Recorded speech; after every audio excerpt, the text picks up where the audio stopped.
গোপালের রান্নাঘরে আমি রূপা। আজ আমি বানাবো কচুর পাতা। কচুর পাতা এগুলো অনেকে কচু শাকও বলে। দেখো বন্ধুরা, এটা বানানোর জন্য আমি নিয়ে নিয়েছি পোস্ত বাটা, দুটো শুকনো লঙ্কা, একটা কাঁচা লঙ্কা, একটু কালো জিরে। কচুর পাতাগুলোকে আমি এমন ভাবে ছিঁড়ে ছিঁড়ে নিয়ে নেব।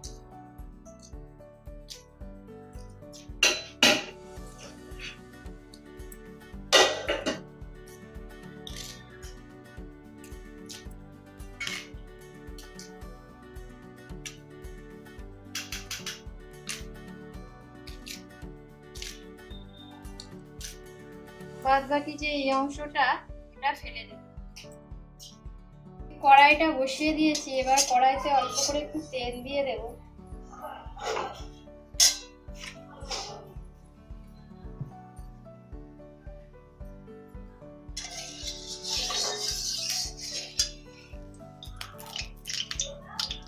আমার গরম হয়ে গেছে, এর মধ্যে একটা শুকনো লঙ্কা গোটা, একটা চিড়ে দিয়ে দেব।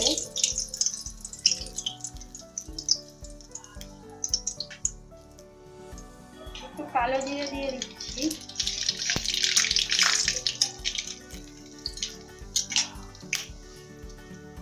এর মধ্যে আমি এবার যে কচুর পাতাগুলো রেখেছিলাম সেটা দিয়ে দেব।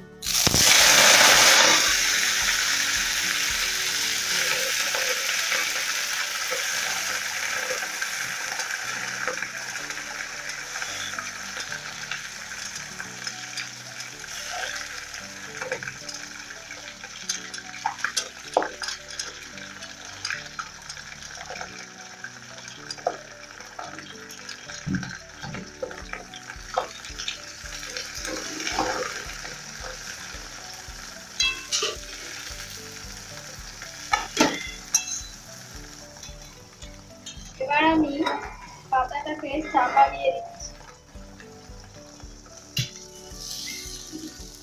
দেখো বন্ধুরা, কচুর পাতাটা নরম হয়ে এসছে। এর মধ্যে আমি এবার একটু লবণ দিয়ে দেব,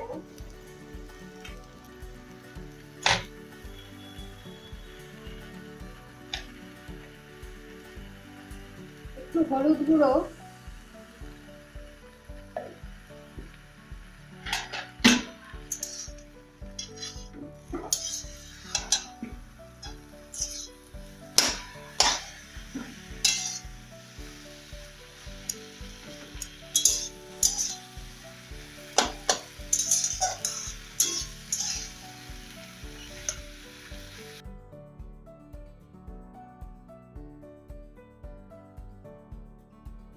নেড়ে ছেড়ে আবার একটু চাপা দিয়ে দেব।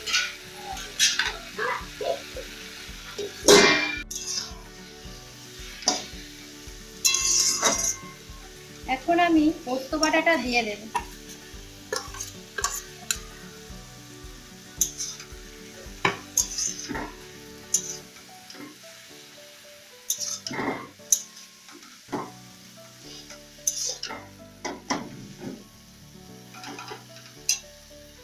নেড়ে ছেড়ে এবার আমি কাঁচা লঙ্কাটা দিয়ে দেব।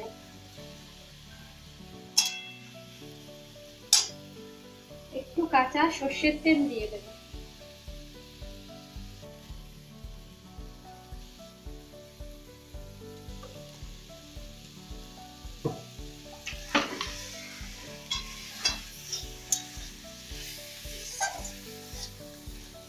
রেডি হয়ে গেল আমার কচু পাতা রান্না। এবার তোমাদের পরিবেশন করে দেখাবো। দেখতে এটা খুব একটা পছন্দসই না, কিন্তু এটা খেতে অসাধারণ। তোমরা এটা গরম গরম অন্নের সঙ্গে খেয়ে দেখবে, কেমন লাগে আমাকে জানাবে। হরে কৃষ্ণ।